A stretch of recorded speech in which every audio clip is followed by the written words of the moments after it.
নমস্কার। কবি সন্দীপ ঘটকের লেখা কবিতা গাছের রাজনীতি। শোনো, তোমাদের একটা মজার গল্প বলি। আজ সকালে শুনলাম একটি কথোপকথন।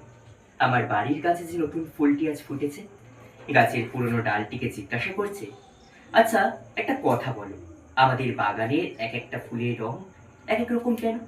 কোনোটা লাল, কোনোটা আবার সবুজ, কোনোটা আবার গেরুয়া, আরো কত কি।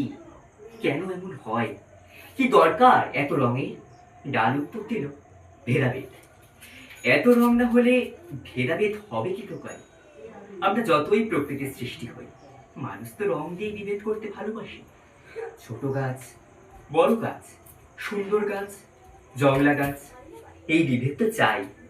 তা না হলে মানুষ বাঁচবে কি প্রকারে? ফুলটি তখন বলে, সব ফুলই তো প্রকৃতির সৃষ্টি, সব রঙই তো তার টান। তবে আমরা আলাদা কোথায়? বুড়ো ডাল বলে, আমরা আলাদা মানুষের কাছে, তার সৃষ্ট রাজনীতিতে। নমস্কার।